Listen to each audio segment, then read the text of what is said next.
제일 졸릴 시간이죠. 식곤증이. 저도 뒤에 앉았는데 약간 졸립더라고요. 근데 찬양이 참 은혜가 있고 참 좋습니다. 감사하고요.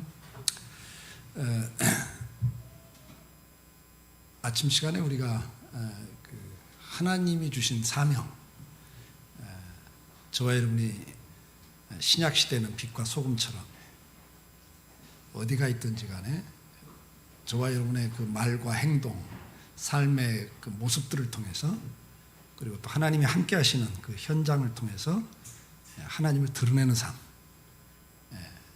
그것이 우리에게 준 사명이죠. 그게 바로 축복의 통로입니다. 그 아브라함에게 주셨던 그 사명을 오늘 저와 여러분이 이어받고 있는 거고, 이 축복이 얼마나 귀한 것인가, 이것을 놓치면 안 되겠죠. 하나님께서 여러분에게 제일 원하는 게 뭐라고 그랬죠? 성경 66권에서 제일 강조하는 게 뭐예요? 사랑하라죠. 누구를? 하나님을. 또 그 다음에 옆에 있는 사람. 왜 그렇게 요구하신다고 그랬죠? 신명기 10장 13절에 너의 행복을 위함이 아니냐 그랬어요. 저와 여러분은 영이 있기 때문에, 영이신 하나님의 사랑을 받고 하나님을 사랑할 때 행복을 맛보도록 되어 있습니다. 육신을 가지고 있기 때문에 육신을 가진 사람을 사랑하고 사랑받을 때 행복하도록 만들어져 있습니다. 그래서 교회를 통해서는 하나님의 사랑이 어떤 것인가를 배우는 것이고, 그 배운 대로 그 사랑을 실천하는 것이 교회입니다. 그리고 사람을 사랑하고 사랑받는 걸 배우는 거, 그것을 실천하면서 행복을 맛보는 것이 가정입니다. 그래서 하나님께서는 교회와 가정을 만들어 주시고, 이 두 기관을 통해서 사랑을 배우는 거예요. 한쪽에서는 하나님의 사랑을 배우고 한쪽에서는 사람 사랑을 배우는 겁니다. 그리고 그걸 잘 배워서 사랑을 잘할 때 행복해지는 거죠. 하나님은 오늘도 여러분이 이 두 기관을 통해서 행복하기를 원하세요. 근데 이제 우리의 삶의 축이 교회와 가정만 있는 게 아니에요. 아담에게도 엿새 동안 땀 흘려 일하라고 하는 일터를 주셨어요. 그것이 바로 세상이죠. 사회 나가서는 우리가 하나님의 피조물로서 하나님 주신 재능을 가지고 자기 분야에 나가서 생육하고 번성해야 돼요. 그리고 자기 분야를 정복해야 돼요. 그리고 다스려야 돼요. 그 다스린단 말은 하나님의 뜻을 구현하는 걸 말해요. 하나님 나라 확장을 말하는 거예요. 그래서 이 땅에 하나님의 뜻을 펼치는 거죠. 정치, 경제, 사회, 문화, 스포츠 어떤 분야를 나가든 여러분이 재능을 가지고 자기 분야를 나가셔야 돼요. 아멘? 그리고 그 재능은 자기 혼자 이름 내고 자기 잘 먹고 잘 살라고 준 게 아니라 바로 다른 사람을 사랑하고 잘 그 재능을 갖고 섬기면서 봉사하면서, 그래서 청직이라 그래요. 그래서 하나님을 드러내는 거죠. 아시겠죠? 이걸 잘해야 돼요. 그게 일터예요. 그 일터는 뭐라고 그래? 그걸 복이라 그래. 복. 그래서 교회와 가정을 통해서는 행복을 맛봐야 되고, 일터를 통해서는, 이 사회생활을 통해서는 뭘 맛봐야 돼요? 복을 누리셔야 돼요. 아시겠죠? 자, 그것을 이 3대 축, 삶의 축이 세 군데인데, 이 세 군데 가운데 하나가 무너지면 인생이 불행해지고 힘들어져요.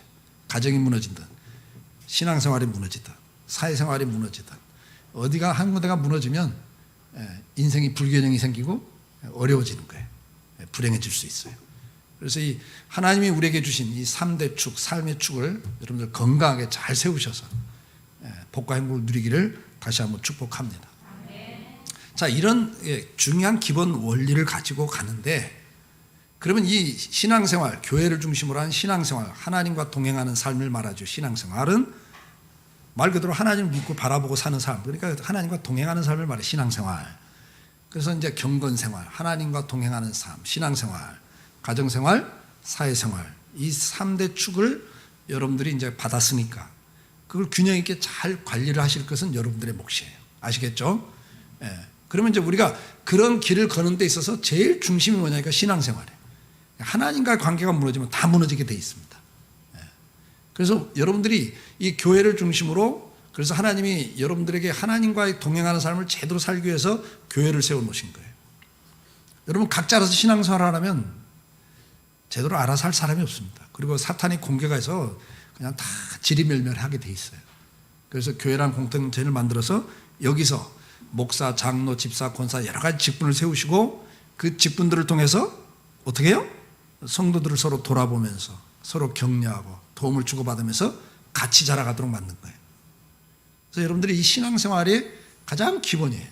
이게 무너지면 영적으로 죽으면 가정생활도 무너지고 사회생활도 무너진다. 성공하는 것처럼 보이지만 그 안에 불행이 있다 말이죠. 고통이 찾아와요. 그래서 여러분들이 이 신앙생활을 성공할 수 있기를 축복합니다. 여러분들 가정을 잘 지켜야, 가정을 잘 지키고 잘 세워야 행복하다는 걸 우리가 다 알고 있어요. 근데 여러분 가정생활에서 고통이 있어요 없어요? 솔직히 말해봐요. 고통이 있다고요. 그런다고 헤어져 버려요? 그러면 진짜 더 큰 불행이 와요. 더 큰 불행이 옵니다. 사람이 혼자 있는 것이 좋지 않다 그래서 주님이, 여러분 우리가 교도소 가면 제일 흉악범, 거기서도 또 사고를 치면 무서운 형벌을 주는데 징역, 노동을 시키고 뭐 일을 시키는 게 아니에요. 아무 일도 안 시키고 밥만 줘. 그게 가장 무서운 형벌이. 그게 뭐예요? 독방. 사람들이 몰라서 그래. 혼자 있는 것처럼 인간은 고통이 없어요. 그래서 여러분들이 지금 개인주의, 이기주의가 젊은 세대가 팽배한데, 그래서 나 혼자만, 나 하나만 제대로 되면 내가 알아서 그냥 내가 하고 싶은 거 다 하면 행복할 것 같죠? 한때는 행복해요. 근데 아니에요. 불행해요. 고통이 있어요. 그걸 몰라서들 그래. 그래서 혼자 있는 것처럼 큰 벌이 없어요. 자, 그런 측면에서 여러분들이 원리를 잘 배워서 모든 생활, 이 신앙생활을 잘 배우면 가정생활 성공하고 사회생활 성공하게 돼 있습니다. 그래서 여러분들이 교회를 통해서 이 신앙생활을 잘 배울 수 있기를 축복해요. 그리고 이제 오늘 말씀을 전하는 이 장자의 축복이 바로 그 하나님과의 관계에서 다 일어난 일들의 이야기잖아요. 그래서 이걸 여러분들이 잘 배우셔서 몇 단계 그 장자의 축복을 가져가는 사람과 빼앗기는 사람들의 이야기 속에 내가 해당되는 게 있어요. 그걸 딱 잡으시고 그것을 전환하셔서 여러분들의 삶에 다시 축복의 길을 갈 수 있기를 주의 이름으로 축복합니다. 자, 우리가 앞에서 아브라함과 그 사라의 이야기를 통해서 법대로 하지 않고 자기들 생각대로 방법대로 했을 때 성공하지만 그것이 불행의 시작이었고 고통의 시작이었다. 그래서 결국은 하나님이 그래서 난 아들을 인정하지 않으신다. 쫓아내라고 그랬어요. 쫓아내라고. 근데 그때 그 아브라함이 얼마나 많은 고통을 당했겠어요. 사람만 고통당한 게 아닙니다. 그 늙은 나이에 나이 많은 때 아들을 봤잖아요. 이스마엘을. 그걸 쫓아낸다고 생각이 없어요. 얼마나 가정이 비극이에요. 그런 걸 겪는 거예요. 다.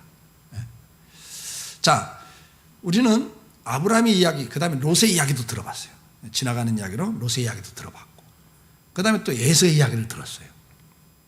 그럼 앞에서 말한 그 아브라함은 롯과 비교하면 광야에서 살았잖아요. 롯은 소돔과 고모라 기름진 땅 도시를 갖고, 아브라함은 황량한 광야에서 얼마나 쓸쓸하고 외롭고 힘들어요. 그런데 결국은 하나님과 동행하니까 그가 더 성공적인 삶을 살더라 그 말이죠. 아멘? 네, 여러분 그런 삶을 살기를 축복하는 거예요. 좀 광야길 가면 좀 어때요? 외로우면 좀 어때요? 우리가 믿음을 지키기 위해서 걷다가 왕따를 당할 수 있고 소외당할 수도 있고 사업이나 직장이나 사회생활에 어려움을 당할 수도 있어요. 그런 문화적인 혜택을 누리지 못할 수도 있죠. 교육을 제대로 못 받을 수도 있습니다. 그러나 그것이 늦은 것 같아도 절대 늦은 게 아니에요. 저는 우리 젊은이들이 있으니까 하는 말이지만, 여러분들 20대 대학 입학, 그 다음에 대학 졸업하고 직장, 그게 인생의 전부가 아니에요. 그건 이제 스타트 라인에 지나지 않아. 인생은 이제 100세 시대고 여러분들은 120세 시대예요. 그럼 30, 40대 잘 되면 무슨 의미가 있어요? 50, 60대 잘 되면 무슨 의미가 있어요? 네? 제가 이렇게 살아보니까, 저는 이제 목회를 해보니까 눈에 들어오는 게 있어요. 노년의 복은 뭐냐? 그러니까 자녀들이 잘 돼야 복이더라고요. 그러니까 우리 권사님들 한 5분 걷다가 쉬다가 5분 걷다 쉬다가 힘들어가지고 그리고 새벽 기도 나오세요. 울면서 기도해. 그거 가만히 들으면 다 자식들 때문이야, 자식들. 그래서 제가 하나 배운 게 있어요. 인생 30까지는 어떤 부모 만나느냐가 인생을 결정짓는 것 같아. 근데 그거 내 마음대로 안 돼. 근데 그 다음 30년은 어떤 부부 만나느냐가 인생 결정짓더라고. 그건 정말 내가 결정할 수 있는 영역이 있잖아요. 그러니까 기도 많이 해야 돼. 결혼 놓고는. 그게 30년을 결정짓는데 그게 30년 결정짓는 게 아니라 자식들의 인생까지 결정짓는 거예요. 어떤 부모가 만나느냐. 근데 나머지 30년은 어떤 자식 만나냐가 인생 결정짓더라고요. 그러니까 신앙으로 잘 키우지 않으면 나중에 정말 그게 눈물이다. 눈물. 권사님들 정말 그렇게 새벽 기도도 안 빼놓고 하는 분들인데 자식들이 잘못되고 신앙생활 안 하니까 정말 눈물이더라고요. 인생 노년이 날마다 울어. 여러분들 인생 잘 되길 축복해요. 그래서 어떤 부모 만나냐는 어쩔 수 없지만 이제 어떤 상대 만나냐는 내가 결정할 수 있으니까 정말 기도하고 하나님 은혜를 구하고 아시겠죠? 그 다음에 자식은 또 키우기 나름이니까 믿음 안에 잘 키울 수 있길 축복해요. 이야기가 좀 곁길로 갔어요. 그러나 더딘 것 같아도 에서는 빠른 것 같았지만 나중에 보니까 야곱이 더 잘 돼 있잖아요. 20년이라는 세월이 늦은 것 같은 늦은 게 아니에요. 그게 대를 이어서 쭉 내려가고 그 집안에서 애굽 제국의 총리까지 나오잖아요. 이거는 정말 하나님 앞에 영광을 돌리는 가문이 되는 거예요. 아시겠죠? 절대적 영향력을 행사하고 수많은 그 시대 중동 지방의 수많은 사람의 생명을 7년 기근에서 살려내잖아요. 요셉이. 그런 정말 나라와 민족을 구한 정도가 아니에요. 요셉은. 그 지역의 중동 지방을 전체를 살린 사람이에요. 여러분들 자녀들 가운데 그런 사람이 나오길 축복해요. 자, 그러면 이제 우리가 오늘 이제 세 번째 시간인데 르우벤과 요셉의 이야기입니다. 자, 창세기 49장 3절 4절 말씀을 보면 같이 읽어볼까요? 르우벤아 너는 내 장자요 내 능력이요 기력의 시작이라 위풍이 월등하고 권능이 탁월하다마는 물의 끓음 같았은즉 너는 탁월치 못하리니 네가 아버지의 침상에 올라 더럽혔음이로다 그가 내 침상에 올랐었도다. 그렇게 말해요. 창세기 35장 22절에 그 사건이 기록되어 있어요. 이스마엘이 그 땅에 거주할 때 르우벤이 가서 그 아버지의 첩 비라와 동침하며 이스라엘이 이를 듣고 들었더라. 야곱의 아들은 12이라. 여기 이스라엘은 야곱을 말하죠. 자, 여러분 보세요. 르우벤은 위강이 초등했다. 요즘 말로 하면 얼짱몸짱이었다 그 말이에요. 겉으로 보기에 아주 잘생긴 사람이에요. 그 다음에 또 뭐가 또 권능이 탁월했다. 그러니까 그냥 외모만 멋있는 게 아니라 내면까지도 능력이 탁월한 사람이에요.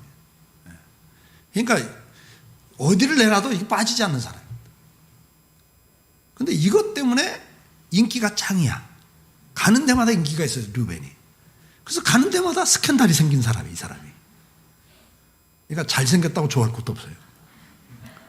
이 젊은 나이에 여자들이 막 유혹하면 안 넘어갈 자신 있냐고. 이게 쉽지 않은 거예요. 그래서 결국은 르우벤은 장자지만 이 장자의 축복을 뺏겨요. 뭐 때문에? 이 사건 때문에. 그러면 12아들 가운데 이 장자권을 누가 가져가요? 누가 가져가요? 요셉이 가져가요. 그러면 12아들 가운데 요셉이 왜 가져가냐 그 말이에요. 요셉이. 다른 아들도 많이 있는데 왜 요셉이 그 축복을 이어가냐 그 말이에요. 그럼 여러분들 창세기 39장에 요셉 이야기가 쭉 기록되는 가운데 39장에서 이야기되는 이야기가 하나 있어요. 무슨 이야기예요? 성경은 그냥 기록된 게 아니란 말이죠. 요셉의 이야기가 형들에게 미움받고 노예로 팔려가는 이야기에서부터 해갖고 쭉 보디바리 집에서 이렇게 또 성공하는 이야기, 성장하는 이야기 쭉 나오는데 그 이야기 가운데 그 성경 기록을 때 다 기록하면 둘 데가 없다고 중요한 말씀만 기록해 놓는 건데 요셉의 이야기 가운데 그 부분이 기록해서 무슨 이야기? 보디발의 아내가 요셉을 유혹하는 이야기가 기록되어 있어요. 그 유혹을 거절했다가 어떻게 돼요? 강간 미수범이라는 오명을 뒤집어 쓰고 교도소를 가요. 그 이야기가 기록되어 있습니다. 그럼 그건 그냥 기록된 게 아니에요. 요셉의 이야기 가운데 얼마나 많은 이야기들이 있었겠어요. 그러나 그 이야기를 기록해 놓은 건 그만큼 그 사건이 중요한 사건이라는 거죠.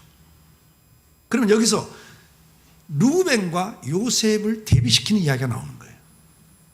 르우벤은 능력이 탁월했던 사람이고 잘생긴 사람이었는데 뭘 했다? 예, 간음을 했어요. 간음죄를 범했어요. 근데 요셉은 보세요. 20대 이야기거든요. 저희 아내가, 제가 이제 목회할 때, 저는 이제 은퇴했습니다만, 목회할 때 저희 아내가 막 애들 예배 시간에 졸고 있으면 가서 등짝 때리거든요. 예배 제대로 들으라고. 휴대폰 뺏어버려요. 휴대폰 보고 앉았으면. 왜냐? 예배 성공해야 돼, 인생 성공한다. 그러면서요. 예배 실패하면 인생 실패. 하나님과 관계가 망가지면 다 망가진다 이거죠. 그런데 하는 말이 있어요. 너희들 그냥 지방대만 가면 죽여 막 이래요. 그냥 이제 길거리 지나가다도 애들이 게임방에 들어가면 차 세워놓고 들어가고 다 끌고 나와 이놈 새끼들. 지금 공부할 때 공부 안 하고 뭐 하는 것들이야 막 이러면서. 그러니까 이제 부모들이 다 박수 쳐줘요. 막 사모님 잘한다고. 엄마 말을 안 들어도 우리 집사는 무서워하거든요. 왜 그래요? 지방대를 가면 신앙을 잃어버린 애들이 많아. 거기가 혼자 있으면서 그 말 있잖아. 혼자 갔다 3명이 온다고. 애까지 하나 데리고. 요즘에는 막 그러면 막 TV 보니까 박수 치더라고. 결혼도 아닌데 애 나왔다면 뭐 망할 이야기입니다. 이런 이야기. 정상 아니에요 지금. 그러니까 성경 이야기를 봐야 돼. 성경 이야기를. 그러니까 부모를 떠나면 20대에 부모를 떠나면 얼마나 자유분방해. 자기 하고 싶은 대로 하는데. 그러니까 요셉이라는 이 사람도 지금 노예로 끌려갔다 그 집에서 성공가도를 달리고 있는 거예요 지금. 근데 그 사모님이 유혹을 하는 거예요. 그러면 20대는 남자가 20대는 혈기가 성욕이 왕성한 나이예요. 주체를 못하는 나이입니다. 제가 우리 딸이 대학교 딱 들어갔을 때 딸을 앉혀놓고 제가 이런 이야기 했어요. 다솜아, 너 이제 대학 가면 이제 이성을 교제할 텐데 남자를 사귈 때 조심할 게 있다. 남자는 무드에 약해, 분위기에 약해. 남자는 어둡거나 아무도 없으면 돌변할 수 있는 게 남자야. 그러니까 절대 그런 데는 가면 안 돼. 그리고 여자는 스킨십에 약한 거야. 네 손목 이상을 잡히면 너도 모르게 무너져. 그러니까 조심해야 돼. 이걸 아버지로서 가르쳐 줘야죠. 저희 딸이 연애할 때 이제 저까지 다 했어요. 상견례까지 다 하고 이제 결혼을 약속했는데 어느 날 오더니 나한테 아빠 자꾸 요구하는데 어떻게 하면 좋아? 결혼을 이제 하기로 했으니까 요구를 하는 거예요. 제가 그랬어요. 너 절대 거기 응하지 마라. 너 끝까지 너를 지켜. 그리고 분명히 이야기해. 자기 정욕 때문에 너를 향해서 계속 요구하면 결혼하지 마. 자기 욕구 때문에 상대를 배려하지 않는 그런 남자와 결혼하면 너 평생 불행해. 하지 마. 그렇게 이야기해 줬어요. 그래서 제가 이야기했어요. 네가 너를 지켜야 네 남편이 평생 너를 존중해. 이제 우리 딸이 가서 이야기를 했나 봐. 그랬더니 그 친구가 그걸 지켰어요. 우리 딸이 결혼하고 난 다음에 조금 살다가 그 이야기를 해요. 아빠, 혼전에 다 그런 관계했던 친구들 자기 여자친구인 게 다 알잖아요. 그 남편들이 대하는 것과 자기 남편이 자기를 대하는 건 다르다. 아빠 말이 맞았어요. 여러분, 내가 왜 그런 걸 이야기하냐면 하나님 앞에서거든요. 그리고 인간적으로도 상대를 지켜주지 못하는 사람은 책임을 안 져주는 건데 그런 남자가 결혼하면 안 돼요. 여자들 잘 들어야 돼요. 이미 결혼한 여자들은 할 수 없고 여기 이제 아가씨들 잘 들어봐. 맞아 안 맞아? 성경에 남편은 아내를 보양한다 그래서 보호하고 양육하는 게 남편의 역할이야. 보호해야 돼. 근데 자기 욕구 때문에 자기 욕심 때문에 아내를 선을 넘어가려고 그건 생각이 벌써 잘못된 사람이에요. 아무리 뭐 멋있고 아무리 그래도 소용없어요. 그건 언젠가 그것 때문에 내가 눈물을 흘려야 돼요. 그러면 요셉은 혈기가 왕성한 나이입니다. 그러니까 이 보디발의 아내가 유혹을 했죠. 계속. 근데 안 넘어오니까 이 여자는 유부녀야. 남자를 알아. 그래서 어느 날 성경에 뭐라고 했어요? 집안에 아무도 없겠다 그랬어요. 분위기를 딱 만들어 놓은 거예요. 그리고 육탄 공격을 한 거예요. 그러면 이런 상황이라면 나도 자신 못해. 다윗같이 그렇게 광야에서 훈련받은 다윗도 넘어가는 게 그거고, 솔로몬처럼 그렇게 겸손하고 지혜했던 왕도 여자 때문에 넘어가서 노년이 다 망가져요. 이스라엘이 두 쪽 나는 역사를 만든다고요. 절대 쉬운 이야기가 아니에요. 근데 요셉이 어떻게 해요? 그걸 지켜내요. 그 요셉의 이야기가 무슨 이야기랍니까? 어전의식이 있어요. 어전의식. 우리 청년들 따라해요. 어전의식. 보디바네가 유혹하니까 옷을 붙잡고 막 늘어지니까 옷을 벗어놓고 도망을 치잖아요. 그래서 이거 보라고 하면서 이제 강간 미수범으로 이제 교도소 가는 거예요. 요즘 말로 하면. 그러니까 아주 파렴치범이 돼버린 거예요. 그러면 인생 끝난 겁니다. 그렇잖아요? 더군다나 그 은혜를 배신으로 갚은 이 배은망덕한 데다가 거기다 강간무수 파렴치범이라는 오명을 뒤집어 쓴 거예요. 요셉은. 그럼에도 불구하고 그걸 지켜내는 겁니다. 근데 그때 그가 뭐라고 그래요? 내가 하나님 앞에서 범죄할 수 없나이다 그래요. 그러니까 뭐예요? 지금 아무도 없다고 그랬어요. 성경에. 아무도 없다고. 근데 요셉은 지금 내가 누구 앞에 있다? 불꽃 같은 눈으로 보고 계신 하나님 앞에 있다 내가. 이게 만왕의 왕이신 어전 앞에 있다 말이에요. 어전. 우리가 사극을 보면 임금님 앞에 들어갈 때는 막 그 신하들이 막 떳떳하게 막 안녕하세요 막 이러고 들어가요? 그냥 옆으로 깁니다 이렇게. 그게 어전이에요. 그러니까 왕 앞에 갈 때는 모든 자세를 낮추고 두려움으로 가는 거예요. 근데 우리가 신앙생활하면서 자기를 지키는 방법이 이게, 우리 청년들 잘 들어요? 자기를 지키는 방법이 뭐라고? 요셉처럼 내가 지금 누구 앞에 있다? 만왕의 왕이신, 불꽃 같은 눈으로 모든 인생을 감찰하고 계시는 만왕의 왕 앞에 있다. 네? 어떤 자매님이 하나님의 임재를 강하게 체험하면서 화장실을 들어가면서 그랬대요. 아이고 주님 여기까지 들어오시면 어떡해요? 그러고 들어갔대잖아. 네? 그 정도 어떤 주님이 지금 나와 함께하고 계신다. 이런 의식이 없으면 넘어지게 돼 있어요. 네, 넘어지게 돼 있습니다. 그래서 창세기 39장 이야기 쭉 보면 그 주인의 아내가 요셉에게 눈짓하다가, 그래, 눈짓했다는 건 뭐예요? 평소에도 추파를 던졌다 그 말이야. 계속 유혹했단 말이에요. 그러다가 동치마이까지 욕을 해요. 근데 요셉이 어떻게 해요? 듣질 않아. 그 다음에 39장 10절 여인이 날마다 그래요. 날마다 집요하게 유혹했어요. 이거 어지간하면 넘어갑니다. 이렇게 공격하면. 그런데도 요셉이 자기를 지켜내요. 그러니까 요셉이 듣지도 않고 동침하지 않을 뿐더러 함께 있지도 않아요. 이제 피해 다녀. 요셉이 이제. 그러니까 요셉은 그 자리를 피하는 겁니다. 그러니까 죄는 피해야 돼. 우리 청년들, 내가 주님 앞에 있는지 확인하겠다고 술집 가가지고 같이 끝까지 버티면서 내가 내 신앙을 지키나 안 지키나 보겠다. 그 어리석은 짓이야. 아예 가지를 마. 그럼 그렇게 힘들게 가서 막 자기를, 그럴 필요 없어요. 시편 1장 1절에 뭐라, 복 있는 사람은 악인의 꾀를 따르지 않고 교만한 자의 자리에 앉지 않는다 그랬어요. 이해가 되세요? 함께 하는 자리와 함께 하지 않을 자리, 앉아있을 자리와 앉아서는 안 될 자리를 구분했다고요. 복 있는 사람들은. 믿으시면 아멘. 그러니까 내가 가야 될 자리는 가고, 가서는 안 될 자리는 아예 가지를 말아야지. 거기 가놓고 내가 신앙을 지키는지 안 지키는지 시험해보겠다고 그러다 시험 드는 거예요. 그러니까 그렇게 어리석은 짓 하지 마요. 복 있는 사람은 함께 어울릴 사람, 같이 갈 사람, 같이 앉아서 이야기할 사람 다 구분해요.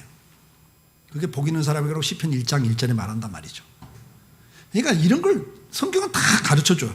그러니까 미리 피할 길까지 다 주는 거예요. 요셉은 어쨌든 간 피해 다녔어요. 그러니까 이제 요셉이 그렇게 피해 다니니까 이제 그날은 아예 그냥 아무도 없애 놓고 이제 유혹을 본격적으로 했는데 요셉이 도망을 쳤잖아요. 그것 때문에, 근데 창세기 39장 9절에 보면 그런즉 내가 어찌 이 큰 악을 행하여 하나님께 죄를 지으리까 그래. 그러니까 그 유혹을 받는 순간에도 지금 하나님을 의식하고 있는 거예요, 이 사람이. 자, 그러면 루벤과 이 요셉이 대비가 되는 거예요, 벌써 성경에서. 그러면 이 부분에 있어서 우리 장자의 축복을 이제 우리 성도들이 받아야 되는데, 요즘 이 시대가 이제 간통죄가 없어졌습니다. 우리나라가. 이제는 뭐 그게 죄라고 생각하지 않는 시대입니다. 그냥 그건 개인의 자유, 그냥 즐기는 것. 근데 성경은 그렇게 말하지 않아요. 결혼 외에 모든 성생활은 간음이에요. 아시겠죠? 그러니까 성경대로 가야지 이 세상 법을 우리가 기준으로 삼으면 안 되는 거예요. 디모데 후서 2장 20절 21절 말씀 같이 읽습니다. 큰 집에는 금그릇과 은그릇뿐 아니라 나무그릇과 질그릇도 있어 귀하게 쓰는 것도 있고 천하게 쓰는 것도 있나니 그러므로 누구든지 이런 것에서 자기를 깨끗하게 하면 귀 쓰는 그릇이 되어 거룩하고 주인의 쓰심에 합당하며 모든 선한 일에 준비함이 되리라. 자, 집에는 금그릇, 은그릇, 나무그릇, 질그릇이 있다는 거예요. 각가지 그릇이 있다. 근데 그 가치를 보면 어떤 그릇이 제일 좋은 그릇이에요? 비싼 그릇이에요? 금그릇이에요. 그러니까 사람을 놓고 지금 이야기를 하시면서 주님이 사람마다 능력과 실력은 차이가 난다 그 말이에요. 금수저, 은수저, 흙수저가 있잖아요. 우리 사회에. 그렇죠? 여러분들은 무슨 수저? 흙수저? 에이, 따라서 다이아몬드. 왜? 하나님의 자녀인데. 이 자존감이 있어야 된다니까. 저 여러분은 흙수저가 아니고 뭐예요? 다이아몬드 수저야. 아멘? 형 떨떠름한 표정이 있어요. 믿어요 좀. 하나님을 아버지라고 부르잖아. 아멘? 하나님이 아버지인데 뭐가 그렇게 자신감이 없어요? 자, 그릇이 여러 가지가 있다. 근데 주인이 쓰는 그릇은 그릇의 가치는 뭐예요? 아무리 금그릇이라도 오물이 묻어 있으면 쓴다 못 쓴다? 못 쓰는 거예요. 그 이야기를 하시는 거예요 지금. 그러니까 루벤 이야기예요. 아무리 외모가 잘생겼고 능력이 탁월하고 출중해도 더러워지니까 하나님이 쓰지 않는다 그 말이에요. 아멘입니까? 아멘. 오늘날 하나님이 쓰는 기준입니다 이게. 그러니까 흙수저라고 낭만할 거 없어요 여러분들. 중요한 게 뭐다? 하나님은 어떤 사람을 쓰신다? 깨끗한 사람 쓴다. 믿습니까? 아멘. 깨끗하면 하나님께서 귀하게 쓴단 말이에요. 세상의 부모는 여러분들이 흙수저 부모 만났어도 아무 상관없어요. 여러분이 주님 앞에서 믿음을 지키면서 깨끗하게 가면 하나님 여러분을 귀하게 쓰셔. 그리고 하나님이 들어쓰기 시작하면 누구도 못 말려요. 믿습니까? 오늘 그 축복을 이어갈 수 있길 바라요. 자, 그러면 이제 요셉이 축복을 가져가 버렸어요. 그런데 요셉에게는 두 아들이 태어납니다. 두 아들이 태어나는데 므낫세와 에브라임이에요. 장자가 므낫세고 차자가 에브라임인데 이제 야곱이 늙어가고 죽어갈 때 형제들이 요셉에게 총리관저에 살고 있는 요셉에게 연락을 하죠. 아버님이 곧 돌아가실 것 같다. 그러니까 요셉이 자기 두 아들 데리고 급하게 아버지 고센 지방으로 아버지를 찾아옵니다. 아버지가 이제 귀도 어둡고 눈도 어두워졌어요. 너무 고령이야. 그래서 뭐 하나씩 축복기도 해달라 소도 못해. 두 아들을 앉혀놓고 그냥 한꺼번에 그냥 축복기도 해달라고 부탁을 하는데 오른손 밑에다가는 장자 므낫세 앉혀놓고 왼쪽에 왼손 밑에다가는 에브라임을 앉혀놓고 아버님 돌아가시기 전에 손주들 축복해 주세요. 앞도 못 보는 야곱이 손을 이렇게 가요. 오른손이 이쪽으로 가버려요. 그래서 에브라임이 장자의 축복을 가져가요. 근데 여러분 왜 이렇게 했냐? 성경에 없어요. 다른 구절은 제가 다 성경 구절을 댔잖아요 지금. 근데 이 에브라임에게 손이 간 이야기를 가지고 제가 아무리 에브라임에 대해서 뭐 이 건에 대해서 성경을 뒤져봐도 제가 이건 못 찾았어요. 그러니까 혹시 끝난 다음에 이거 아는 분 나한테 말씀해 주시면, 아니 웃으면 진짜 이걸 좀 말씀해 주시면 제가 커피 쿠폰 날려드릴게. 근데 학자들의 학설은 있어요. 학자들의 학설이 있는데 뭐 지금 귀한 시간에 학설까지 이야기할 시간 없고 그냥 넘어갑시다. 성경에 없는 이야기는 자꾸 할 거 없어요. 근데 일단 그것도 궁금한 표정이에요. 학자들은 요셉이 결혼한 데 누구랑 결혼했어요? 그러니까 바로가 이 노예 계급이었다가 강간비수범이었던 이 사람을 총리로 쓰려는데 아무 백그라운드가 없잖아요. 누가 이 사람 말을 들어요? 그래서 왕이 요셉이 총리할 수 있도록 권력 2위 7년 대기간 동안에도 땅 하나 안 팔고 버티는 집안이 제사장 집안이야.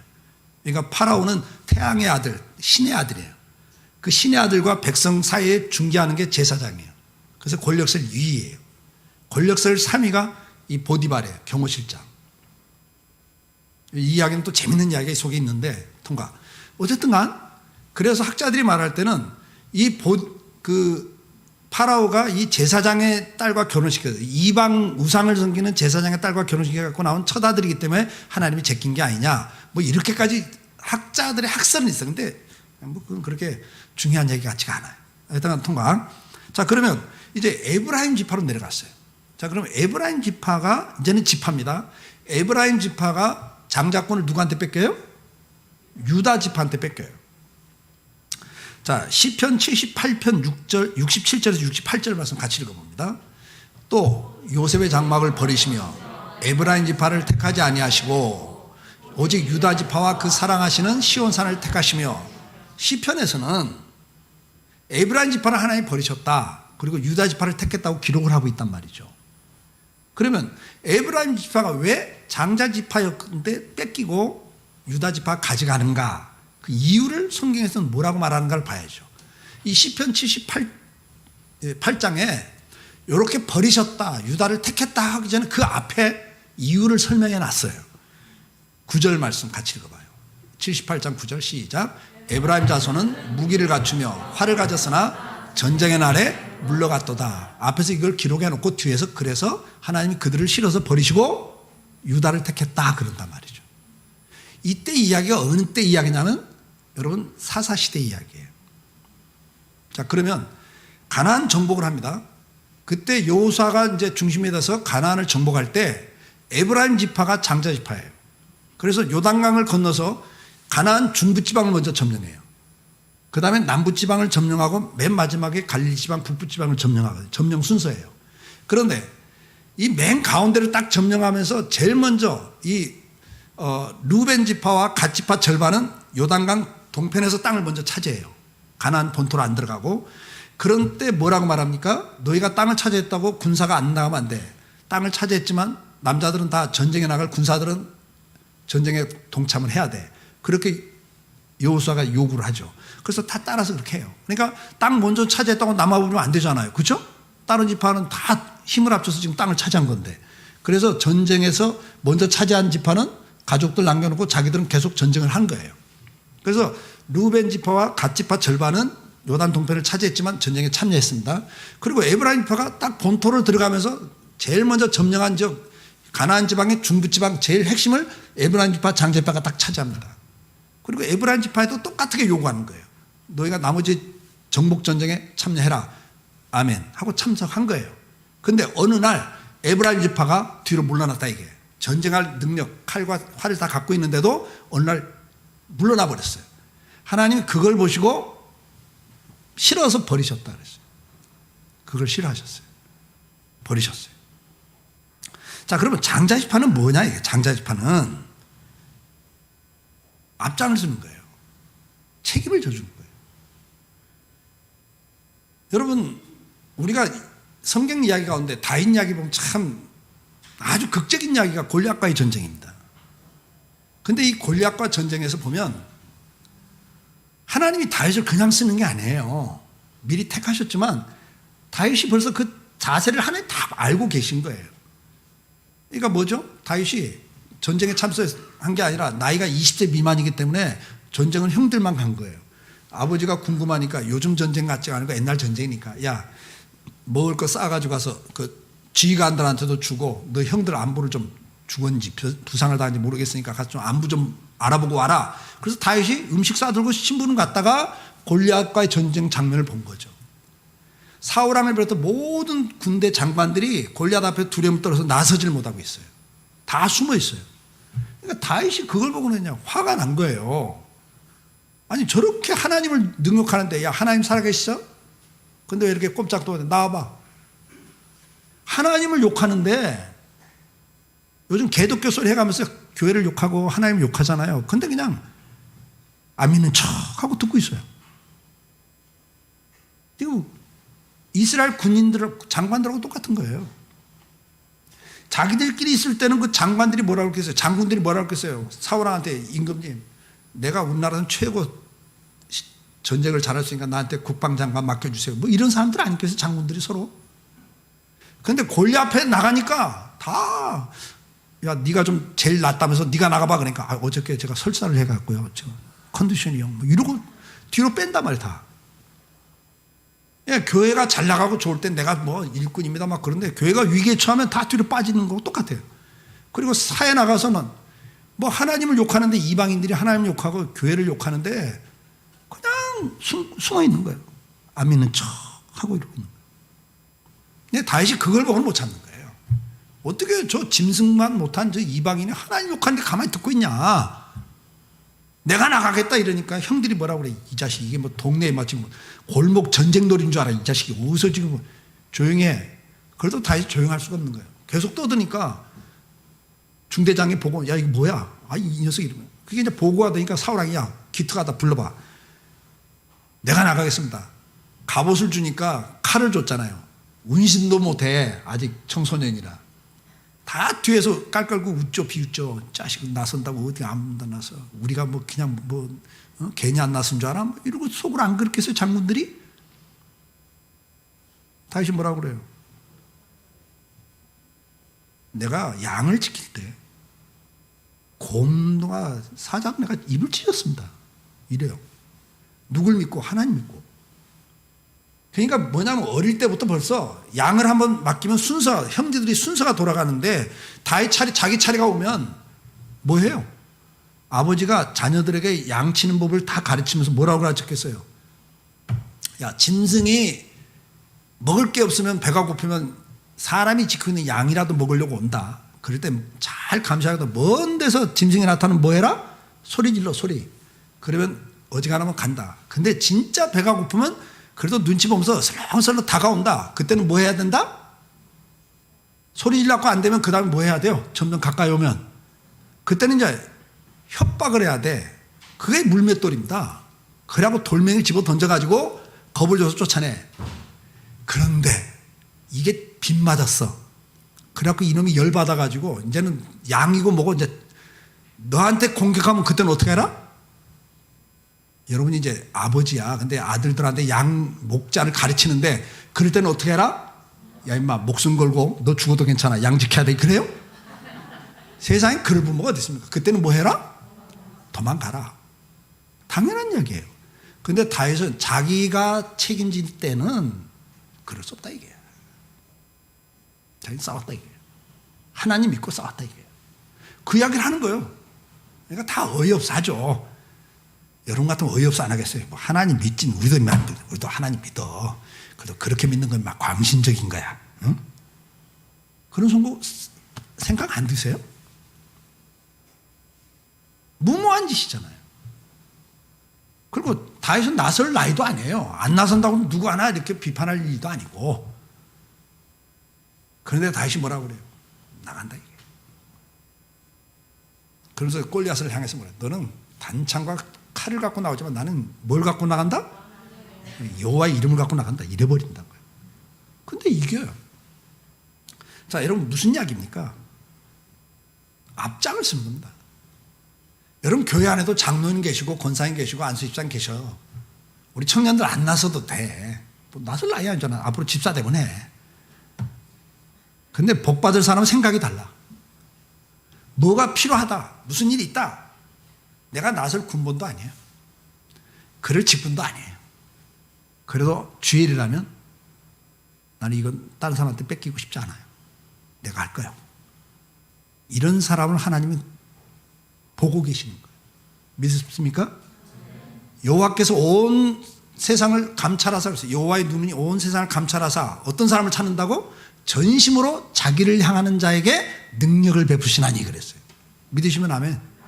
오늘도 하나님은 사람 찾고 있습니다. 온 세상을 보고 계세요. 어떤 사람을 찾아요? 전심으로 자기를 향하는 사람을 찾고 계셔요. 그리고 뭐 하시려고? 능력 베풀어 주시려고. 우리 청년들 따라서 기독교 역사상 맞아 죽은 사람 있어도 굶어 죽은 사람 없습니다. 또 또 따라서 하세요. 기독교 역사상 돈이 없어서 하나님이 일을 못 하신 적이 없고 믿음이 없어서 역사를 안 하십니다. 아멘? 기독교 역사예요. 돈돈 하지 마요. 하나님의 손에 있어요. 여러분이 정말 믿음을 갖고 나가면 그 사람에게 능력을 베풀어 주셔요. 다윗의 이야기잖아요. 그 물맷돌로 던졌는데 그게 정토로 맞아가지고 그냥 그대로 직사하는 거예요. 아무도 상상을 못할 이야기입니다. 여러분 평소에 갈고 닦은 그거 하나 갖고도 하나님은 얼마든지 더 엄청난 일을 해낼 수 있는 분이에요. 믿으십니까? 청년들 기죽지 마. 헬조선 아니야. 노력해도 소용없는 시대라고? 아니야. 하나님 앞에서 믿음으로 노력하면 하나님이 갈고 닦으면 그걸 통해서 일하셔요. 하나님 앞에서 해보라고. 내가 이쪽을 보고 설교해. 지금 이쪽에 메인이 이쪽에 지금. 이쪽 동네는 1시간 내에 해봤자 10%밖에 영향이 없어. 안 변해 잘. 근데 저기는 한 사람만 바뀌어도 민족의 역사가 바뀔 수 있잖아요. 아멘? 이쪽도 볼게요. 이쪽도 청년이 있네. 여러분 봐요. 이게 장자입니다. 이게 다른 거예요. 벌써 생각이 다른 거예요. 이 사람들은 따라서 복은 아무나 받나? 아무나 받는 게 아니에요. 복 받을 일을 한 사람이 복을 받아. 그러니까 복 받은 사람은 생각이 다르고 태도가 다르고 방법이 달라요. 그걸 터득하길 주의 이름으로 축복해요. 자, 에브라임이 뒤로 물러나 버렸어요.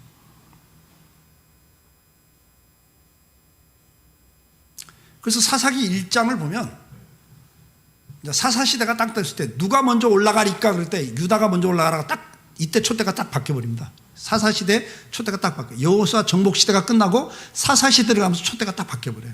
그러니까 이 여호수아 시대 정복시대에 에브라임파가 장자표를 앞장서다가 어느 날 뒤로 물러나 버렸어요. 하나님이 오늘도 원하시는 건 충성입니다. 고린도전서 4장 2절 그리고 맡은 자들에게 구할 건 충성이니라 그랬어요. 아멘? 계시록 2장 10절 너무나 잘 아는 말씀. 네가 죽도록 충성하라 그랬어요. 마지막 부분에 보면 죽도록 충성하라. 여기 죽도록이란 두 가지 의미가 있죠. 하나는 죽을 만큼 죽을 지경도록 충성해라. 그 다음에 두 번째는 죽을 때까지 기간. 그러니까 어느 한때 충성하는 게 아니라 죽는 날까지 충성하라. 그런 의미도 있다 그 말이죠. 믿습니까? 잠언 25장 13절 하나님 마음을 시원하게 하는 사람이 누구라고요? 충성된 사자래요. 충성된 사자. 이 사람들이 하나님 마음을 시원하게. 그래 하나님 가만히 계실 수가 없는 거예요. 역사를 할 수밖에 없죠. 요즘 에브라임 지파는 누굴까? 여기서 이제 20년 된 교회인데 여기서 15년 이상 신앙생활 하시면 손 들어보세요. 15년 이상. 15년 이상 신앙생활 하시면 손 들어봐요. 예. 예. 그 다음에 10년 이상. 10년 이상. 예. 여러분들은 에브라임 지파가 될 가능성이 높아요. 조심하셔야 돼요. 그러니까 요즘 에브라임 지파는 요즘 말로 하면 무슨 말을 하는 거냐면 따라하세요. 나도 할 만큼 했어. 이 말이에요. 그 다음 따라하세요. 왜 날마다 나야? 이 말이에요. 요즘 말로 하면. 그러니까 에브라임파가 생각해 보세요. 처자식 다 남겨놓고 전쟁들 간 거예요. 근데 이 전쟁이 정복전쟁이 2, 3년 만에 끝나는 게 아니라 여호수아 평생 간단 말이죠.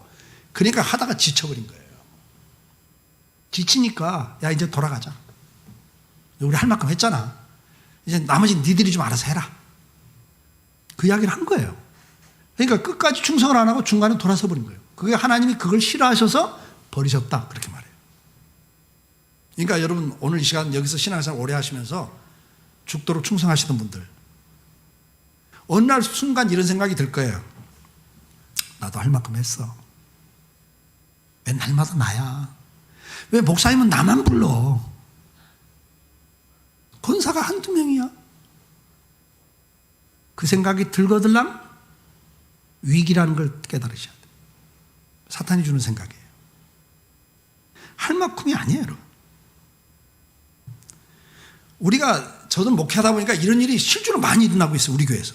저는 제자교회는 잘 모르니까 모르는데 우리 교회는 너무 많은 거예요. 제가 36년 목회하고 은퇴한 거니까 개척 때부터 36년 동안 오랫동안 같이 온 교인들 많거든요. 근데 보니까 이런 거예요. 어느 날 갑자기 주일학교 교사 내려놔. 구역장 내려놔. 소그룹 리더 내려놔. 왜 그런가 했더니 돈 벌러 가. 그 이야기를 가만히 들어보니까 뭐냐니까 자기는 열심히 봉사하고 기도하고 뭐 교회에서 무슨 일 있다면 나오고 했는데 그래서 애들을 제대로 케어를 못 해줬는데 다른 집사님 보니까 적당히 하고 적당히 헌금하고 적당히 봉사하면서 애 데리고 막 학원 다니고 막 거기다 투자도 이놈이 좋은 대학을 가는 거예요. 회의가 드는 거야. 내가 이거 잘못 산 거 아니야? 내가 둘째라도 그렇게 하면 안 되겠다. 그래서 직분 내려놓고 이제 자기도 돈 벌어서 학원비 되겠다고. 난 실제로 보는 거예요, 우리 교회에서.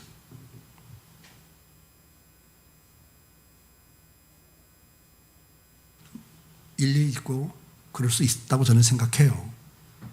근데 정말 그 하나님의 축복을 우리가 다시 보자 그 말이죠. 내가 우리 애를 제대로 케어를 못했어. 헌금 생활하고 봉사 생활하고 하다가 우리 애를 제대로 케어를 못해서 우리 애가 정말 경쟁력에서 뒤떨어져 있어요. 근데 앞에서 말씀드렸잖아요. 20, 30대는 뒤쳐져 있을 수 있고 40대까지 뒤쳐줄 수 있습니다. 기울어진 운동장에서 여러분들 아무리 노력해도 소용없다고 그건 다 사탄이 하는 소리예요. 그런 세속적인 말에 귀를 기울이면 안 돼, 예수 믿는 사람들은. 그럼 하나님을 부정해버리는 거잖아요. 노예가 총리가 되는 거예요. 다니엘의 이야기가 그런 이야기고 다 노예 출신들이에요. 근데 어떻게 본토에서 그 많은 기득권 세력을 다 제끼고 총리까지 올라가냐고. 이건 불가능한 이야기입니다. 그래서 다니엘 이야기도 보면 그 기득권 세력들이 다니엘을 제거하려고 모함하고 별짓 다 하잖아요. 그래도 안 통하는 거예요. 하나님 그거 함께 해주시니까. 아멘? 그러니까 하나님이 복을 주면 누구도 못 말려. 이걸 믿는다면 중간에 포기할 수 없죠. 중간에 포기할 수 없죠. 이제는 100세 시대예요. 나는 우리 장로님이 그런 말씀 하더라고.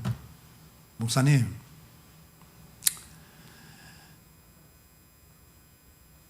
헌신하던 분인데, 목사님, 제가 이거 가만히 이제 생각해보니까 앞으로 20년 산다고 하니까 노후 대책이 전혀 안 돼 있어요. 저도 이제는 좀 앞가름 좀 해야 될 것 같습니다. 그러시더라고요. 그러니까 이제 헌신하던 건 이제 좀 끊겠다는 이야기예요. 눈물이 나더라고요. 클린턴 교수가, 풀러의 리더십 교수인 클린턴 교수가 끝까지 끝을 잘 맺는 지도자들은 30%가 안 된다. 그렇게 통계를 발표했습니다. 그러니까 정말 사도 바울처럼 내가 마지막 날까지 달려갈 길을 마치고 이렇게 고백할 수 있는 건 30%가 안 된다는 이야기예요. 여러분도 똑같은 이야기라고 저는 봐요. 우리가 평생 신앙생활 하는데 어느 날 중간에 주저앉고 싶을 때가 있습니다. 포기하고 싶을 때가 있어요. 그게 포기가 아니라 이유가 있죠. 내 자녀들을 위해서, 내 노후 대책을 위해서. 이제라도 내가 좀 정신 차리고 뭐가 해야 되지 않을까?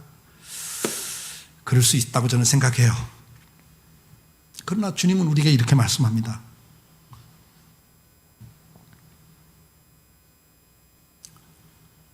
해봤자 너 지금까지 별 볼 일 없잖아.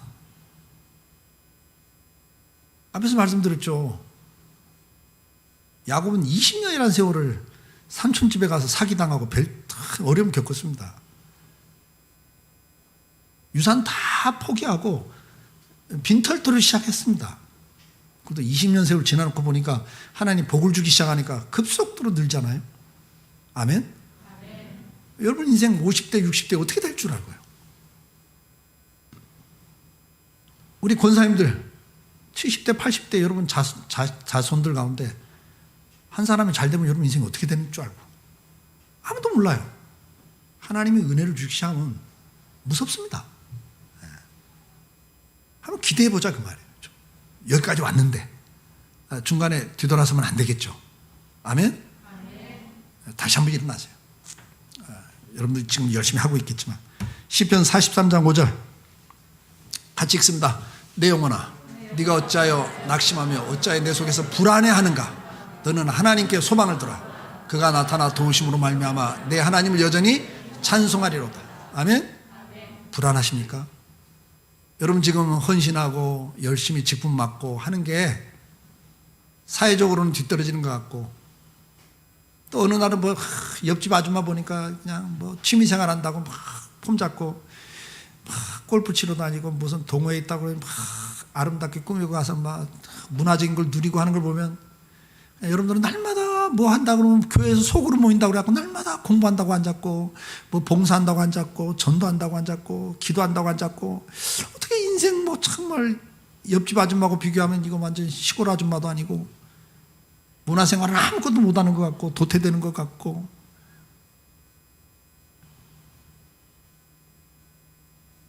그래서 그쪽 가고 싶죠. 나도 그렇게 하고 싶잖아. 주말에 좀 부부끼리 교양 있게 좀 수준 있게 좀 문화생활도 좀 누리고 싶지 않아요? 이 동네는 아니에요? 근데 여러분 잠깐 있다 없어지는 거 너무 마음 뺏기지 마시고 하나님 앞에서 문화적인 삶이 있잖아. 찬송하고 얼마나 아무나 이렇게 못합니다. 여러분 음악교실 안 가도 잘하는 분들이야. 교회에서 날마다 해가지고 교회가 굉장히 수준 높은 데입니다. 여기가 목사님들이 계속 자기 개발 안 하면요 도태되기 때문에 무진장 노력하거든요. 변화를 주고 이것만 여러분 잘해도 꽤 수준 높은 삶을 사는 거예요. 그리고 제일 수준 높은 건 천국 시민으로 사는 거예요. 하나님 백성으로 사는 거예요. 아멘? 그래서 하나님 백성의 문화, 하나님 백성의 그런 말씀 안에서 문화가 있잖아요. 기독교 문화가. 기독교 문화의 최고봉이 뭔지 아세요? 사랑을 실천하는 거예요. 아멘? 봉사하는 거라고요. 그래서 기독교 국가, 독일, 스웨덴, 그쪽, 그 다음에 미국, 기독교 국가, 기독교적 가치관, 성경적 가치관 갖고 사는 나라는 국가 예산보다 자원봉사하는 게 더 커요. 달란트 기부라고 그러죠. 재능 기부. 다 그렇게 해서 어려운 사람들을 돕습니다. 교회 안에서 날마다 그 일을 하는 거예요. 봉사하고 구제하고 선교로 다니고. 이게 최고 수준 높은, 그러니까 이 문화생활 가운데 최고 수준에 가면 기부예요. 기부. 봉사하는 겁니다. 아멘? 그런데 여러분들 일상이 봉사예요. 옆에 있는 분에게 한 말씀 하세요. 참 대단한 삶을 살고 계십니다. 그러니까 뭐 억만 부자라더라도요 봉사할 때 얻는 기쁨만한 기쁨이 없다고 그래요. 그때 행복만한 없대요. 근데 여러분들 그 날마다 그거 하고 계시니까 날마다 옆에 사람 보고 막 이래가면 축복해주고 얼마나 좋아요. 고린도후서 4장 8절 말씀도 이렇게 권면합니다. 우리가 사방으로 우겨싸움을 당하여도 쌓이지 아니하며 답답한 일을 당하여도 낙심하지 아니하며. 아멘? 갈라디아 6장 9절 우리가 선을 행하되 뭐하지 말라? 낙심하지 말지니 포기하지 않으면 때가 이름에 뭐하리라? 거두리라. 아멘? 우리 청년들 이 좋은 봄날에 여기 앉아있는 게 얼마나 수준 낮은 거냐. 그치? 친구들과 비교하면. 그렇지 않아요. 그런데 이 시간에 성경 공부하고 봉사하고 근데 때가 되면 하나님께서 다 갚아주셔. 난 그걸 믿어. 나는 4대째 예수 믿잖아요. 나는 우리 부모가 집을 3번 팔아바쳤다고 한번 고백했나 모르겠어요. 나 등록금 안 대주고 그냥 하나님께만 했어요. 하나님께만. 내가 가출을 했었어요. 왜? 부모는 아무 도움이 안 되니까. 내가 알아서 인생 살아야 되겠다고. 그렇게 보여요? 가출한 사람처럼? 하루 만에 돌아갔어요. 하루 만에. 왜? 부모를 공경하라고 그래야 땅에서 잘 되고 장수한다 복을 준다 그러는데 부모 근심시키고 집 나가가지고 하나님 축복 안 할 것 같더라고. 그래서 하나님 무서워서 집에 들어갔어요. 근데 우리 부모가 그렇게 헌신했는데요, 우리들이 받는 복이 이루 말할 수가 없어요. 간증하면 너무 많아요. 제가 남매를 키웠는데 얘들이 또 받는 복을 보면요, 얘들은 5대째잖아. 내가 우리 남매한테 했던 말이 있어요. 너희는 기본기만 해. 주일 지키고 11조만 해. 기본기만 해도 너희는 그냥 기본적인 복은 받아. 내가 그랬어. 이 쌓이는 게 있거든요. 이거 무섭습니다. 기도 공짜 없잖아요. 그래 안 그래요? 여러분 죽으라고 기도하셔야 돼요. 자녀들 놓고. 때가 되면 거둔다니까요. 믿습니까? 나는 그걸 내 삶에서 너무나 많은 경험을 했기 때문에 저도 평생을 지금 살아오면서 심리라고 애를 써요. 주는 자가 복 있다고 그랬으니까 열심히 심습니다. 우리 딸이 결혼해가지고요, 또 보고 배운 대로 하더라고요. 자기 애들 이름으로 계속 지금 막 심어요. 하나님 앞에 심으면 때가 되면 거둔다는 약속 믿으시길 바라요. 아멘? 우리가 선을 행하되 낙심하지 않고 피곤하지 않으면 때가 이르면 거두리라. 아멘? 시편 101장 6절에 이렇게 말씀합니다. 내 눈이 이 땅에 충성된 자를 살펴본다 그랬어요. 믿으시면 아멘? 그리고 그 사람들을 나와 함께 살게 하리니 완전한 길에 행하는 자가 나를 따릅니다. 하나님 오늘도 사람 살피고 있어요. 다 보고 계십니다. 지금 다 여러분들 하루하루 삶을 다 보고 계셔요. 그것이 모여서 앞으로 10년 20년에 여러분 인생을 만들어버려요. 꼭 기억하셔야 돼요. 하루의 삶이 한 조각에 퍼즐 조각이에요. 그게 10년 후면 3,600개의 하루가 모여서 10년의 여러분 모습으로 딱 그림이 그려져 있는 거야. 어느 날 갑자기 뭐가 딱 되는 게 아니에요. 쌓아가는 거예요. 이렇게. 아시겠죠? 네. 잠언 28장 20절 충성된 자는 복이 많아도 그랬어요. 충성되면 복을 주십니다. 그것도 많다 그래서 복이. 근데 속히 부하고자 오늘도 하나님 말씀을 떠나서 내가 한번 성공해 보겠다, 내가 한번 돈 벌어 보겠다 해봤자 여러분 인생 한때는 되지만 결국은 불행해져 버립니다. 그게 성경의 원리예요. 왜? 하나님 이렇게 형벌을 면치 못한다고 그랬으니까.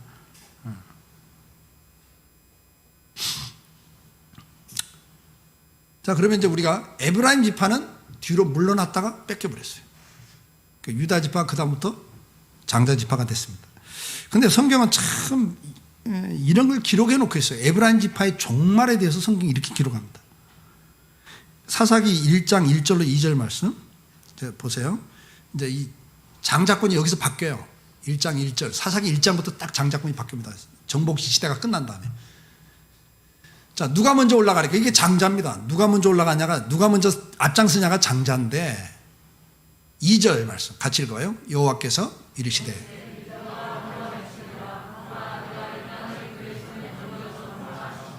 여기서 성경적인 표현으로 촛대가 옮겨져 버린 겁니다.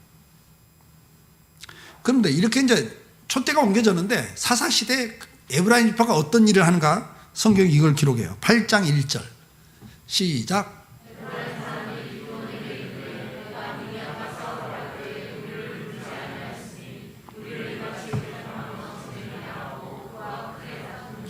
자, 이제 사사시대에 하나님께서 이제 사사를 세워서 이스라엘을 구하시는데 기드온 시대 이야기입니다. 그러니까 기드온이 이제 다 모여라 싸우러 가자 하는데 기드온은 원래 겁쟁이거든요. 아시죠? 원래 겁이 많아. 그래갖고 네가 나가라 그러니까 아이고 나는 우리 뭐 이스라엘 지파 가운데는 아주 뭐 그냥 막내 지파고 아이고 나는 못합니다 막 이래요. 내가 함께한다. 그러니까 진짜 함께 하실 거냐고 함께한다 그러니까 하나님을 시험해보는 사람이 이 사람이. 그래갖고 이제 밤에 잘 때 마당에 이슬을 내리는데 양털은 이슬을 내리지 마세요. 뭐 이래요. 그 다음날은 또 한번 바꿔서 해봐. 이번엔 양털만 이슬 내려보세요. 막 이래요. 하여튼 이분이 좀 그런 분이에요. 그러니까 뭐 우상을 제거하라니까 밤에 몰래가 제거해놓고 시침이 뚝 떼고 있고 하여튼 이런 분이에요. 의심도 많고 겁도 많고. 그런데 에브라임 지파가 떼거를 몰려갖고 뭐라고 말해요? 야, 너 이렇게 싸우러 나가면 우리가 장자 지파인데 우리하고 상의는 하고 해야지. 왜 우리하고 상의도 안 하고 네 마음대로 나가? 그러면서 중요한 말을 해요. 한번 성경 좀 떼보세요. 우리를 이같이 대접함이 어찌미냐 그래요. 대접을 이야기하고 있습니다. 그러니까 에브라임 지파가 지금까지 장자 지파잖아요. 오늘날 교회에서도 마찬가지입니다. 이거 오래되신 분들 잘 들으셔야 돼요. 새로 들어온 성도들이 막 열심히 낳고 하는데, 야, 뭐 굴러 들어온 돌이 박힌 돌 파내냐? 이런 말은 직접 안 해. 그런 말 직접 하면 참 그분은 수준 낮은 분이고, 조금 수준 있으면 이렇게 말해요. 아니, 우리 교회에서 보니까 그렇더라니까. 저희는 이제 예배당을 2번 접었거든요. 그러니까 예배당을 2번째 예배당 짓고 막 교회가 좀 성장해가지고 한 300명일 때 예배당을 졌는데 600명이 막 넘어가고 그 다음에 1000명이 넘어갔는데 600명이 넘어갈 때쯤에서 막 새로운 교인들이 들어오니까 이제 지역에서 막 의사도 들어오고 교수도 들어오고 막 이러더라고요. 그러니까 참 그런 일이 있어요. 이제 손님 때문에 의사는 또 와. 교인들한테 또 자기 병원 오시라고 영업 때문에도 오시는 분도 계셔요. 교회가 커지면 그런 일들이 있거든요. 그러니까 막 이런 분들이 오니까 그전부터 있던 분들이 앉아고 차 한잔하면서 따라왔어요. 그때를 아시나요? 그걸 하고 앉았어요. 이 예배당 칠 때 말이야. 이 예배당 칠 때 말이야. 이래가면서 야 그때 말이죠. 뭐 우리가 막 새벽 2시까지 막 퇴근하면 목사님 전화해가지고 말이죠. 인건비 아끼겠다고 시멘트 푸대 좀 미리 좀 올려놓으라고 하는데 그 시멘트 한 포가 몇 킬로인지 아세요? 막 이래가면서. 여러분 그때를 아시아를 왜 자꾸 하는 거예요? 옛날 TV 프로그램에 그때를 아시나 옛날 거 막 보여준 적이 있잖아요. 그거 왜 그런 말을 해요? 제가 한 번은 설교하면서 그랬어요. 그때를 아시아는 좀 그만 좀 하시라고. 왜 실컷 복받을 일을 해놓고 그렇게 까먹냐고. 하나님이 상을 줘야 되는데 왜 입으로 다 까버리냐. 왜 사람한테 칭찬받는 걸로 복을 다 날리냐 말이죠. 그래서 그건 하지 마세요. 그랬어요 제가. 그때를 아시나를 하는 이유가 뭡니까? 당신 배웠으면 얼마나 배웠다고. 내가 이 교회에서 이런 사람이야. 근데 왜 그렇게 앞에 나서 그 말 하고 싶은 거잖아요. 에브라임 지파가 그걸 한 거예요. 우리를 이같이 대접함이 어찌미뇨. 교회가 성장하면 새로 들어오는 교인들이 들어오고 좀 괜찮은 교인들이 들어오면 사회적으로 목사님이 그 집 신방만 가면 시험에 드는 거예요. 나는 좀 요즘 아프다고도 안 와보더니 우리 목사님도 변했다고. 좀 있는 사람 오니까 그쪽 가네? 막 이래가면서.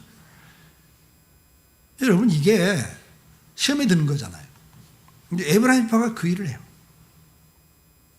이럴 때 기드온은 원래 겁이 많으니까 3절에 이렇게 말해요. 기드온이 하나님 위대한 방백 오랫과 수협을 너희 손에 넘겨주었으니 내가 한 일이 어찌 능히 너희 한 것에 비교가 되겠니라.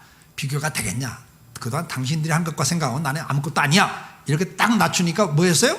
그때 그들의 노염이 풀리니라 그랬어요. 이렇게 가요. 에브라임 지파가. 근데 이걸로 끝나면 좋은데 에브라임 지파가 이제 그렇게 끝내질 않아요. 12장에 가보면 또 한 번 이런 일을 해요. 12장 1절 시작.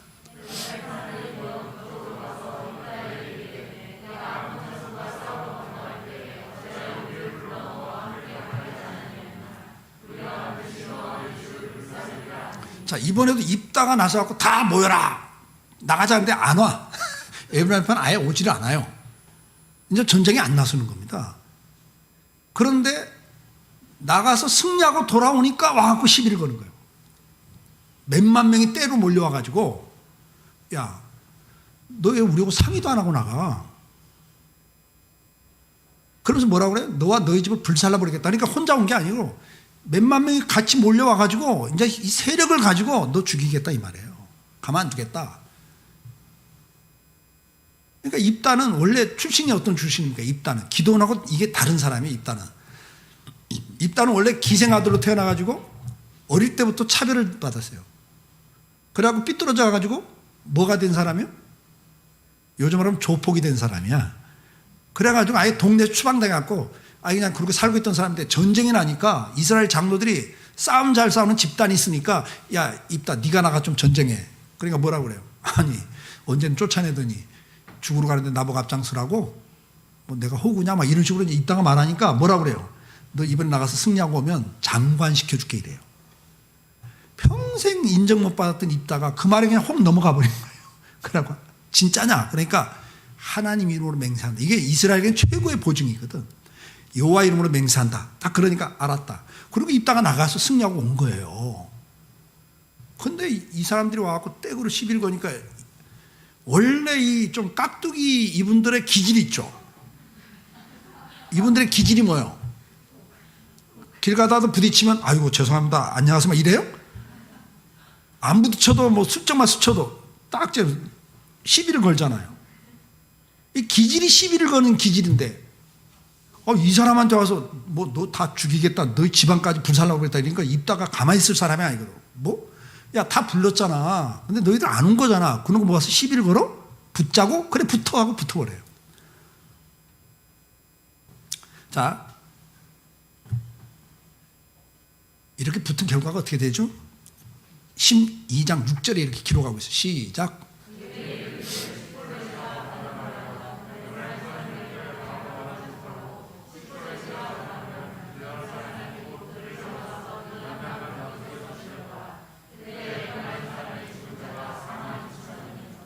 성경이 이렇게 기록을 하고 있어요. 입다가 붙자고 붙어버리니까 이 사람들이 못 당해 입다를. 그러니까 도망을 친 거예요. 근데 강을 건너왔거든.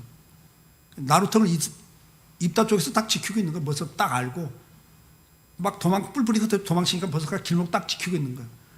에브라임파가 오죠. 그러면 여러분 우리가 딱 보고 전라도 경상도 알아요? 몰라. 이스라엘도 모르는 거예요. 근데 발음을 못하는 발음이 있어요. 지방마다. 근데 이 에브라임 지파는 십벌렛 그러면 십벌렛 그래. 우리 경상도는 뭐라 그래? 경제, 갱제, 막 흔들흔들, 헌들헌들 막 이러거든요. 이게 전라도 또 안 되는 발음이 있어요. 지방마다. 우리 교회 권사님 부산 분인데 유치부 교사였어 옛날에. 아니 유치부 애들이 동네 다니면서 옛날에 흔들흔들 하면 애들 노래가 있는데 애들이 다 헌들헌들 뭐 이러고 다니는 거야. 그래서 왜 헌들헌들 하는 거야? 교사가 경상도 분이야. 부산 분. 그러고 흔들흔들이 한다고 흔들흔들. 옛날에 김영삼 대통령 경제가 아니라 갱제 그랬잖아요. 그러니까 이 사람들이 이 발음이 안 되는 거예요. 그러니까 너 에브라임 아닙니다. 너 십벌레 해봐. 여러분 자기가 이 발음 안 나온다고 알아요 몰라요? 다 알죠. 이게 목숨 걸렸는데 어떻게 하겠어요? 망설이죠. 너 맞구나 에브라임 맞지? 죽이려면 합니다. 그리고 어떻게 하겠어요? 십벌레 그랬겠지. 앞에 10은 발음하더라도 그냥 소리를 빡 질러. 그러다가 그날 죽은 사람이 몇 명? 42,000명. 성경이 이걸 기록하고 있어요. 하나님 앞에서 이게 얼마나 무서운 죄인가를 보여주는 거예요. 교회에서 주인 노릇하는 거, 권리를 주장하는 거. 나의 나 된 건 주님의 은혜입니다. 바울의 고백이죠. 내가 다른 사도보다 더 많이 수고한 것 주님의 은혜였습니다. 이 고백이 저와 여러분의 고백이길 축복해요. 아멘. 우리는 교회에서 주인 노릇하면 안 됩니다. 권리를 주장하면 안 됩니다. 내가 이게 개척 멤버야. 개척 멤버 손 들어보세요. 나는 이 교회 행편 모르니까 조심하세요. 조심해야 돼요. 특권 중에 특권입니다. 교회가 개척될 때 하나님이 나를 썼다. 이건 특권 중에 특권이고 축복 중에 축복입니다. 그러나 겸손해야 축복의 열매를 맺습니다. 교만하면 망합니다. 아멘. 에브라임 지파는 권리를 주장하다. 처음에는 뒤로 물러났다가 축복 뺏겼어요. 그런데도 못 깨닫고 권리를 계속 주장합니다.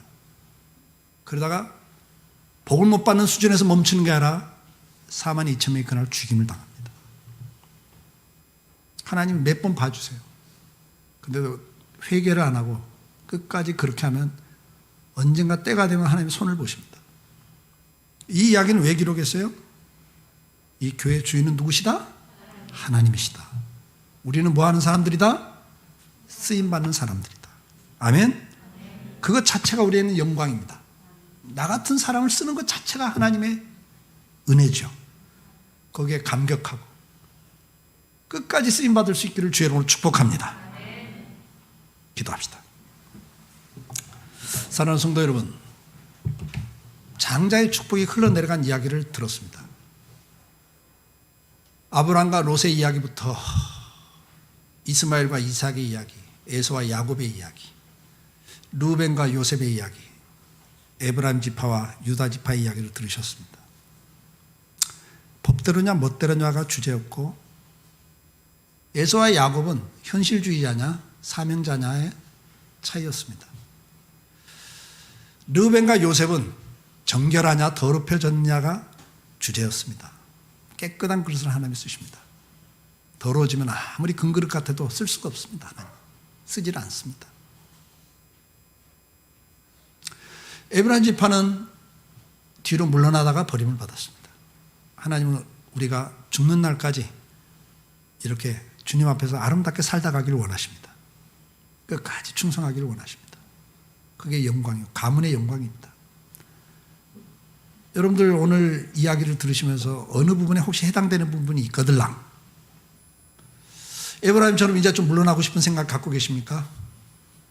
할 만큼 했다고 생각이 되십니까? 아니면 다른 이유들 때문에 좀 그만두고 싶은 마음을 갖고 계십니까? 두려워해야 됩니다. 정신을 차리고 살피고 또 자세를 바로잡고, 혹시 더럽혀졌다면 지금이라도 회개하고 다시 깨끗한 그릇이 되시면 쓰십니다. 여러분 해당되는 부분 붙잡고 이 시간 잠깐 기도했으면 참 좋겠습니다. 각자가 다를 겁니다.